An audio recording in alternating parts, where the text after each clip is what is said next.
Hello guys and welcome back to the channel. दोस्तों, communication के तीन बेसिक पिलर्स होते हैं। सबसे पहला होता है नॉन वर्बल कम्युनिकेशन, दूसरा होता है कन्वर्सेशन स्किल्स और तीसरा होता है असर्टिवनेस।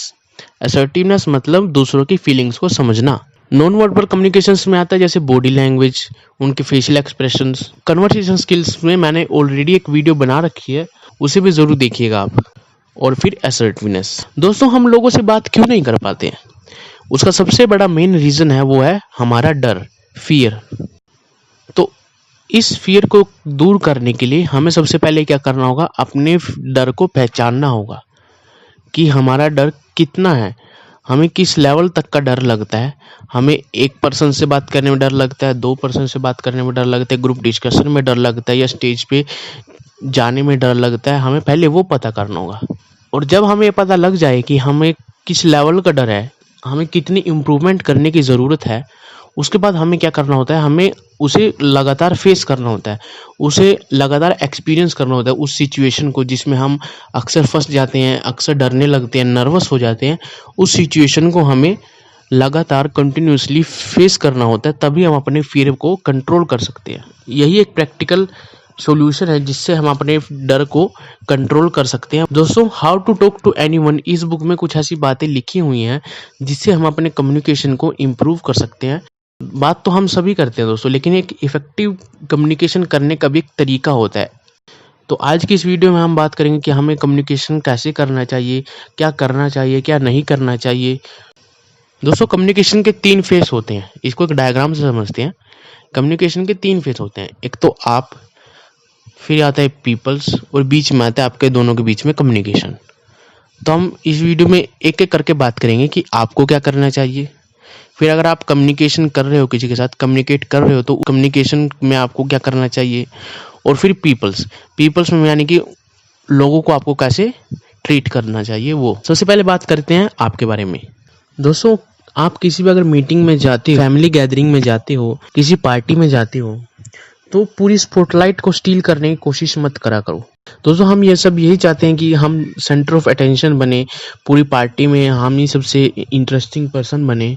लेकिन दोस्तों, कभी कभी आपके लिए ये ट्रैप भी हो सकता है। कभी कभी अच्छी बात होती है कि आप अपनी फैमिली गैदरिंग में, अपने फ्रेंड्स में स्पॉटलाइट गेन करो, लेकिन जब आप कंप्लीटली स्ट्रेंज माहौल में होते हो, तब आपको ऐसा नहीं करना चाहिए।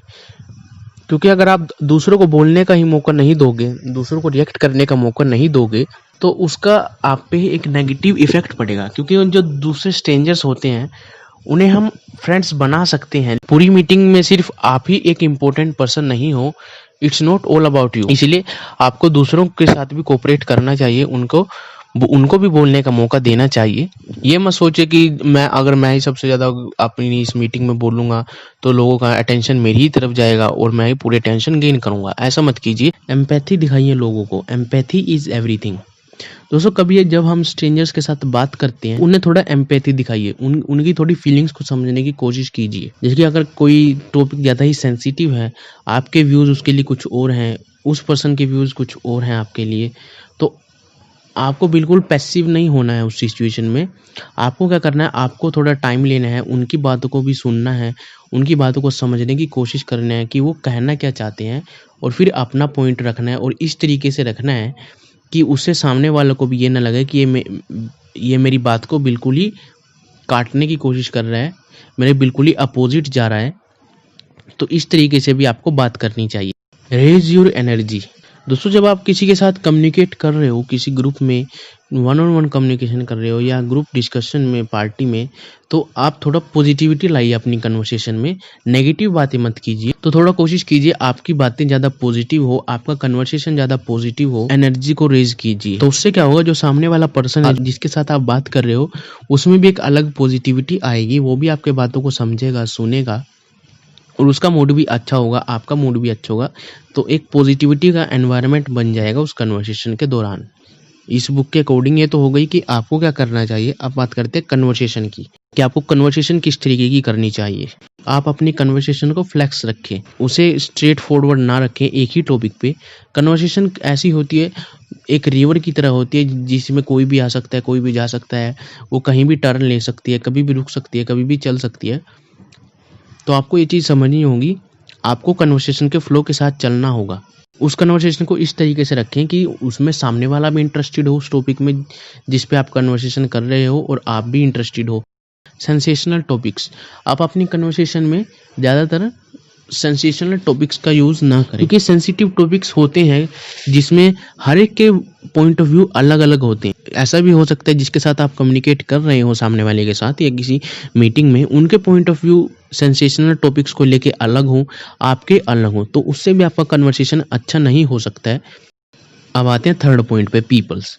अगर आप किसी कम्युनिकेट कर रहे हो तो उसमें जो आपके जो लिसनर्स हैं जिसके साथ आप कम्युनिकेट कर रहे हो, तो आप लोगों की नॉन वर्बल कम्युनिकेशन पे ध्यान दीजिए। नॉन वर्बल कम्युनिकेशन मतलब उसकी उनकी बॉडी लैंग्वेज पे ध्यान दीजिए। वो भी आपको बहुत कुछ बताएगी उनके बारे में, उनकी कैसी पर्सनैलिटी है, उनके कैसे थॉट्स हैं, उनका क्या इंटरेस्ट है, वो भी आपको उसके बारे में बताएगी। कभी कभी ऐसा होता है हमारी बॉडी लैंग्वेज ज़्यादा बताती है हमारे वर्ड्स के मुकाबले। दोस्तों, आज की वीडियो में सिर्फ इतना ही। अगर आपको वीडियो ज़रा भी अच्छी लगी हो और इसमें से कोई भी ऐसा पॉइंट हो जो आपका यूज़फुल हो, जो आपके काम का हो, तो प्लीज़ चैनल को सब्सक्राइब ज़रूर कीजिएगा और इस वीडियो को शेयर कीजिएगा, लाइक कीजिएगा और कमेंट ज़रूर कीजिएगा आपको अपना फीडबैक देने के लिए। तो थैंक यू फॉर वॉचिंग।